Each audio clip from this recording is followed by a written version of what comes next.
আসসালামু আলাইকুম, ওয়েলকাম সবাইকে লতার রসুইতে। শেয়ার করব এই স্পেশাল নারকেলি জর্দা সেমাই রেসিপি। আমি এই জর্দা সেমাইটা কিভাবে রান্না করি সেটাই আজকে আপনাদের সাথে শেয়ার করব। অনেকেই হয়তো পারেন, তবে আমি আমার স্টাইলটা আর কি শেয়ার করছি আমি কিভাবে করি। এই জন্য প্রথমে আমি 1 প্যাকেট সেমাই এভাবে আর কি ছোট ছোট করে একটু ভেঙে নিয়েছি এভাবে হাতের সাহায্যে। এটা কিন্তু খুব বেশি ছোটও করা যাবে না আবার। এই যে আমি একটু আপনাদেরকে দেখাচ্ছি যে এরকম আর কি। প্যাকেটটা আসলে আগে থেকে আমার দেখানোর কথা মনে ছিল না। যাই হোক, তাহলে চলুন দেখি আমি এটা কিভাবে করি। এই তো দেখতেই পারছেন আমি চুলায় একটা প্যান বসিয়ে দিয়েছি। আর ননস্টিক প্যান নেওয়ার চেষ্টা করবেন, এতে করে আর কি ভালো হয় আর কি। তো আমি প্যানে এখানে দিয়ে দিচ্ছি সয়াবিন তেল। আমি এখানে 1.5 টেবিল চামচ পরিমাণ হবে সয়াবিন তেল দিলাম। এখন এই পর্যায়ে দিয়ে দিব ঘি। সম্পূর্ণ সেমাই রান্নাটাও কিন্তু আপনি ঘি দিয়ে করতে পারেন, তবে আমি তেল আর ঘি মিক্স করেই করি আর কি। আর এখানে দিয়ে দিলাম 1 চা চামচ পরিমাণ ঘি।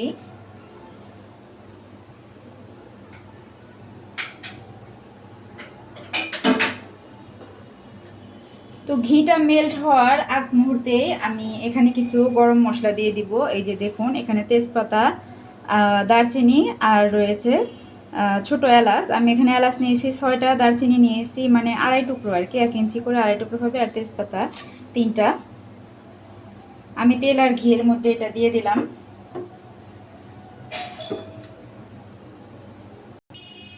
যখন মশলা থেকে সুন্দর একটা স্মেল বের হবে এই পর্যায়ে আমি সেমাইগুলিকে দিয়ে দিব।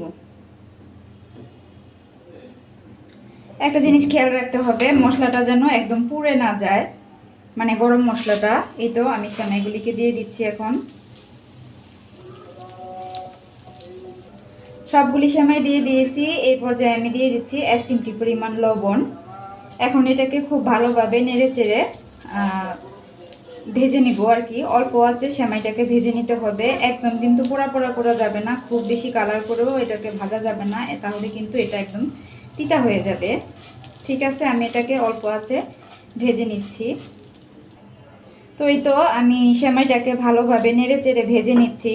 আর অনেকের একটা কমন অভিযোগ থাকে যে এই সেমাইটা রান্না করলে নাকি একদম নরম হয়ে যায়, দলা পেকে যায়। তো আমার রেসিপিটা ফলো করে যদি আপনি বানান তাহলে কিন্তু এই সমস্যাটা হবে না। আর আমি কিন্তু আজকে এই রেসিপিটা তৈরি করছি আর আপনাদের সাথে শেয়ার করছি। ভিডিওতে নিশ্চয়ই শুনতে পারছেন পাশে কিন্তু মাইকে ঈদের নামাজের কথা বলা হচ্ছে, এই আর কি। তো এই তো আমার সেমাইটা কিন্তু ভেজে নেওয়া হয়ে গেছে, দেখতেই পারছেন। এটা কিন্তু খুব বেশি ব্রাউন কালার হয়নি, একদম ব্রাউন কালার করে এটাকে ভাজা যাবে না। এই মুহূর্তে দিয়ে দিচ্ছি আমি 1 কাপ পরিমাণ দুধ। আমি এখানে গরুর দুধের সাথে সামান্য একটু গুঁড়া দুধ দিয়ে ঘন করে নিয়েছি। 1 কাপ গরুর দুধে আমি 2 টেবিল চামচ পরিমাণ গুঁড়া দুধ দিয়েছি। এখন এটাকে আমি একটু নেড়ে চেড়ে মিক্স করে নিব। তো দুধটা দিয়ে দেওয়ার পরে এখানে আমি এখন চিনি দিয়ে দিব। চিনির পরিমাণটা বলছি না, আপনারা আপনাদের পছন্দ মতো অ্যাড করবেন, কম বা বেশি। আমি এখানে আমাদের প্রয়োজন মতো চিনিটা দিয়ে দিলাম।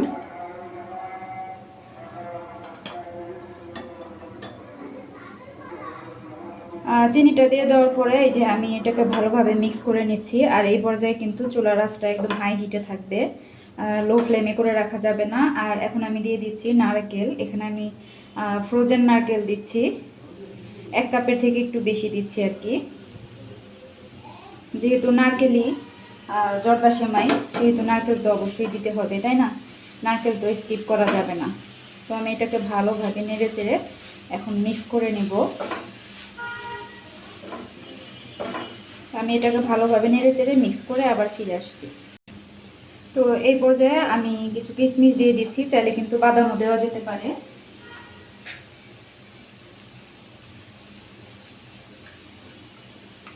আর নামানোর ঠিক আগ মুহূর্তে দিয়ে দিচ্ছি আরও 2 চামচের মতো, মানে 4 চামচ আর কি, ঘি। এখন এটাকে খুব সুন্দর করে মিক্স করে নিচ্ছি। যারা নতুন রাঁধুনি আছেন তারা এই পর্যায়ে কিন্তু চিনিটা একটু চেক করে দেখতে পারেন।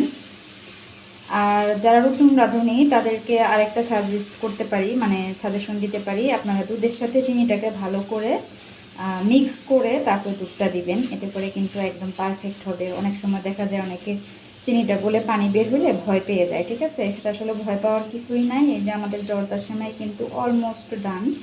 আমি আর 2 মিনিটের মতো এটা রান্না করব। রেসিপি যদি ভালো লাগে আমার চ্যানেলটাকে অবশ্যই সাবস্ক্রাইব করবেন আর পেজে অবশ্যই ফলো দিয়ে রাখবেন। আর যারা অলরেডি কাজটা করেছেন সবাইকে অসংখ্য ধন্যবাদ।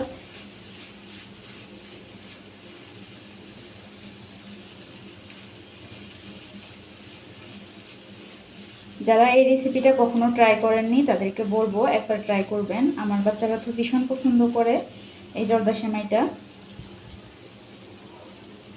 এই তো আমাদের জর্দা সেমাইটা কিন্তু একদম রেডি। এখন এটা একটু এই যেরকম দলা দলা দেখা গেল, এটা ঠান্ডা হয়ে যাওয়ার পরে কিন্তু আর এরকম থাকবে না। আপনারা করবেন কি, সরাসরি চুলা থেকে নামিয়ে 2টা কাঁটা চামচের সাহায্যে একটু ছাড়িয়ে দিবেন। আমি চুলা থেকে নামিয়ে আপনাদেরকে একটু দেখিয়ে দিচ্ছি। আমার নারকেলি জর্দা সেমাই কিন্তু রেডি। আমি এখন সার্ভ করে আপনাদেরকে দেখাচ্ছি। এই তো আমি জর্দা সেমাইটাকে চুলা থেকে নামিয়ে নিয়ে এসেছি। আর এই যে এইভাবে একটু স্প্যাচুলা দিয়ে বা কাঁটা চামচ দিয়ে একটু ছাড়িয়ে দিলে এটা কিন্তু একদম ঝরঝরা হয়ে যায়। দেখেন আমার এটা কিন্তু একদম ঝরঝরা হয়ে গেছে। এখন আমি এটাকে সার্ভিং ডিশে নিয়ে নিচ্ছি। এই তো সার্ভিং ডিশে আমি নারকেলি জর্দা সেমাইটা নিয়ে নিয়েছি। আর দেখুন এটা কতটা সুন্দর হয়েছে আর একদম পারফেক্ট, একদম ঝরঝরে হয়েছে। আমি একটু কাছ থেকে আপনাদের দেখাই, তাহলে বুঝতে পারবেন এটা কতটা সুন্দর আর ঝরঝরে পারফেক্ট হয়েছে।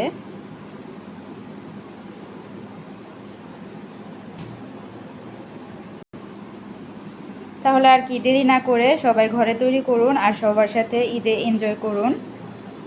আর যারা নতুন রাঁধুনি আছেন এই রেসিপিটা এখনও পারেন না, তারা আমার রেসিপিটা ফলো করে চাইলে কিন্তু বানিয়ে নিতে পারেন। ভীষণ মজার হয়। এটাকে আপনারা এয়ারটাইট বক্সে করে নর্মাল ফ্রিজে 7 দিনের মতো রাখতে পারবেন, কিছুই হবে না। এটা কিন্তু ঠান্ডা ঠান্ডা খেতে আরও বেশি মজা লাগে। সবাই অনেক বেশি ভালো থাকবেন, সবাই সবার জন্য দোয়া করবেন, সবাই সবার পরিবারের সাথে খুব সুন্দর করে ঈদ উদযাপন করেন। ঈদ মোবারক সবাইকে। আল্লাহ হাফেজ। আসসালামু আলাইকুম।